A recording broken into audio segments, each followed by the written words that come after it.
Miks kukk hommikuti kireb? Sellepärast, et ta ajab teised ülesse. Sest ta äratab kõik üles. Sest ta tahab teisi inimesi äratada üles. Sellepärast lihtsalt kireb, selline ongi kukke asi. Iga hommik kireb, ta ei saa midagi teha, et hommikul kireb. Mis on armastus? Ma ei oskagi öelda. Kas sina tead? See on see, kui mees ja naine musitavad. Armastus on see, kui sa kedagi näiteks nagu enda ema armastad. Siis, kui ema või isa armastad. Siis, kui kellegiga koos oled. Ja sa armastad teist.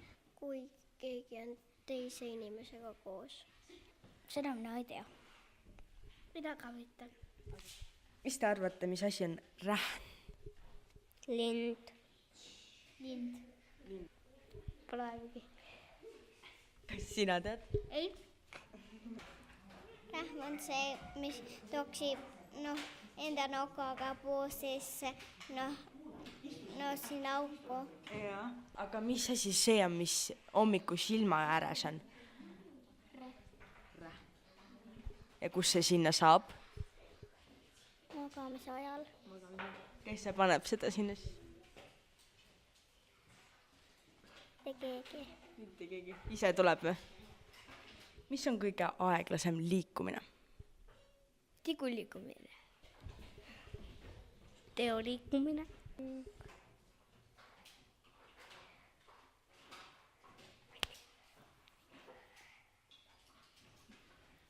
Ma ei tea.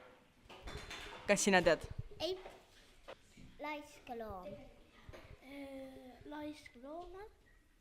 Kõndimine. Mis sina arvad? See kõnnib hästi aeglaselt. Kas sina oled kõndinud hästi aeglaselt? Kas sa tead, milline on maailma kõige aeglasem liikumine? Kõndimine.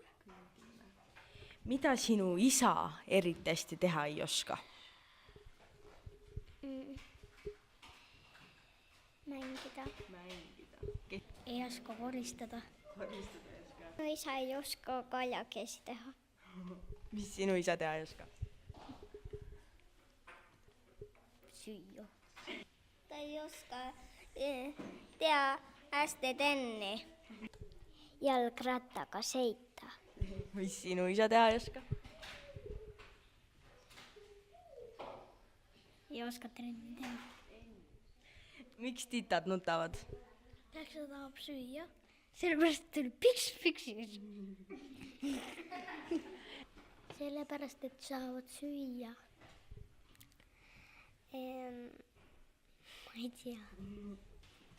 Kui keegi ilmutab. Sest kõht on tühi. Aga milline on maailma kõige väiksem asi? Tigu? Mis sina arvad? Kass. Nagu inimene. Seemned. Sõrmus. Kõrvarõngas. Puuk. Pekapik. Mis sinu arvates on? Pekapik. Kuidas sinu isa lõhnab? Hästi. Tolmune ja töötolmune. Ma ei tea, tal ei olegi lõhna. Vahepeal on niisugune ikilõhn. Jalgpallilõhna lihtsalt.